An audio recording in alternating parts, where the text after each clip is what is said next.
कि देवरिया का क्या मामला है और पता चला कि डीएम साहब ने तमाम वकीलों को खदेड़वा दिया। एसपी साहब के माध्यम से बड़ा अपमानित किया गया वकीलों का, क्या मामला? मैं विनोद कुमार पांडे, पूर्व अध्यक्ष civil court central bar association Mau. आज पूरे प्रदेश में अराजकता का माहौल बना हुआ है। डीएम, एसडीएम, पुलिस जनता को लूट रही है, जनता को अपमानित कर रही है। पुलिस वाले ज़मीन का धंधा कर रहे हैं और किसी का मकान खाली कराना, किसी की ज़मीन कब्जा कराना, यही इनके जिम्मे काम रह गया है। देवरिया में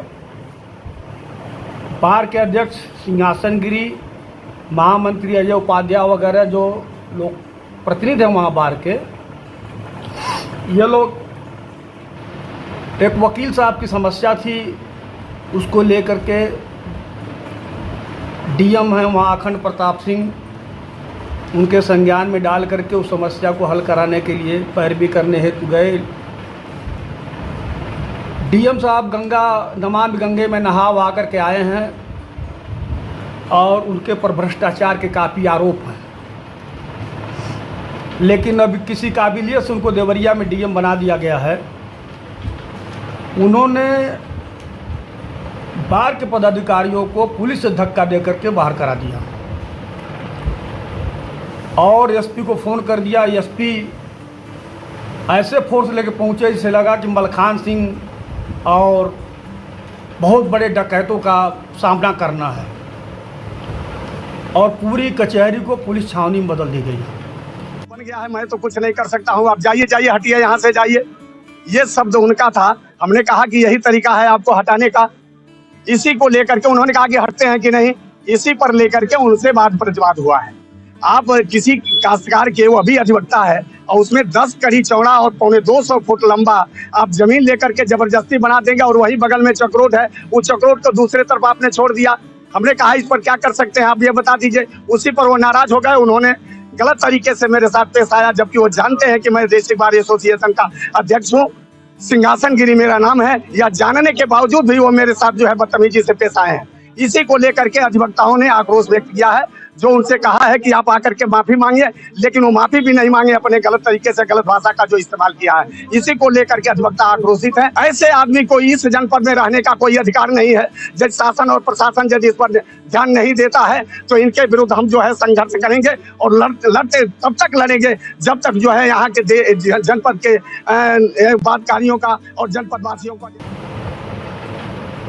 जिसके विरुद्ध पूरे जनपद के, देवरिया जनपद के अधिवक्ता लामबंद हैं और अपने मान सम्मान के लिए, अपने अधिवक्ता भाइयों के हित के लिए लड़ाई लड़ रहे हैं और आंदोलन जारी है। मऊ का क्या मामला था? मधुबन का आप बता रहे थे एक मामला। और मधुबन में स्थिति ये है कि वहाँ एक एसडीएम साहब हैं, तो मुकदमों की सुनवाई में जब उनको ऑर्डर करना होता है तो अपने ड्राइवर को दौड़ाते हैं लोगों के बीच। अब ग्राहक के जिसका मामला रहता है और डायरेक्ट डीलिंग कर रहे हैं पैसे की, और पैसा लेकर के वहाँ काम हो रहा है।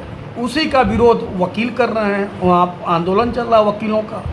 इसी तरीके से कई जगह इन अधिकारियों पर कोई अंकुश नहीं रह गया है और ये वकीलों के बारे में नहीं समझते कि वकील ही इस देश की आज़ादी की लड़ाई का नेतृत्व किया है। जब ये वकील अंग्रेज़ों से नहीं डरे, अंग्रेज़ों के लाठी से नहीं डरे, अंग्रेज़ों के जेल से नहीं डरे, ये आईपीएस आईएएस अपने को जो है राजा समझते हैं और इस देश की जनता जिसके पैसे पर उनको तनख्वाह मिलती है, उसके बच्चे पलते हैं,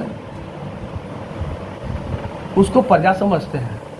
तनख्वाह इतनी ज़्यादा है कि चाहे तो सम्मान से ये सब उसी में अपने परिवार को चला सकते हैं, लेकिन जहाँ जाइए लूट, जहाँ जाइए लूट, हर नीचे से ऊपर तक केवल लूट मची हुई है और निरीह जनता पैसा देने के लिए मजबूर है। इस वर्तमान समय में जहाँ हमारे माननीय मुख्यमंत्री जी जीरो टॉलरेंस की बात कर रहे हैं, वहाँ अधिकारी बेलगाम हैं और न इनके लिए वकील कोई मतलब है, न आम जनता कोई मतलब है। सही बात कहेंगे तो वो सुनने के लिए तैयार नहीं है, उनके माध्यम से जाएंगे। उनको आजकल जो पैसे की बीमारी लगी हुई है, इनकी जितने IAS IPS और दरोगी दरोगा जितने हैं सबकी बेनामी संपत्ति जांच कराई जाए। करोड़ों करोड़ की बेनामी संपत्ति प्रदेश में और अन्य प्रदेशों में मिलेगी। ये पैसा कहाँ जा रहा है? क्यों लूट रहे हो? तुमको तनख्वाह सरकार दे रही है, इसके बाद भी लूट रहे हो। तुम एक वकील को कायदे से डील नहीं कर सकते, तुम्हारे पास प्रशासनिक क्षमता नहीं है। जो वकील साहब हमारे प्रतिनिधि गए थे बात करने, उसको कायदे से डील किया जा सकता था बातचीत के माध्यम से। अच्छा, इतना अपमान झेलने के बाद अब अधिवक्ताओं का अगला कदम क्या है? लड़ाई आर पार। क्या कहा जाए, कुछ दुर्भाग्य है, मैं किसका दोष दूं? जब आंदोलन एक स्तर पर आता है, एक मुकाम पर पहुंचता है, तब तक हमारे आंदोलन की सौदेबाजी हो जाती है। ये हमारे यहाँ दुर्भाग्य है। मैं बहुत तकलीफ़ में हूँ। जिस तरह से वकीलों को हर ज़िले में टार्चर किया जा रहा है, जब चाहे कोई दरोगा किसी वकील को लेकर बैठा देगा थाने में, जब चाहे एक तो FIR कर देगा।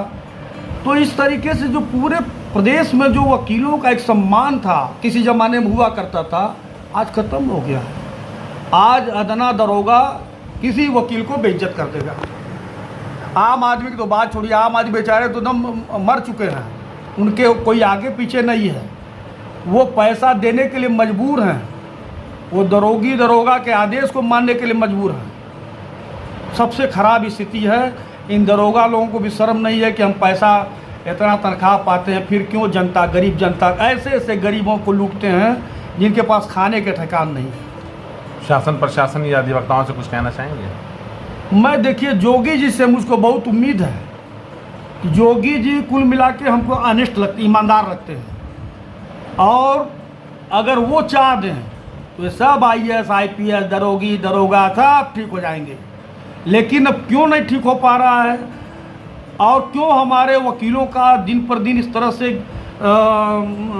स्थिति खराब होती जा रही है, ये मेरे समझ में नहीं आ रहा है। तो क्या लग रहा है कि अब अगला नंबर वकीलों पर शिकंजा कसा जा रहा है धीमे धीमे?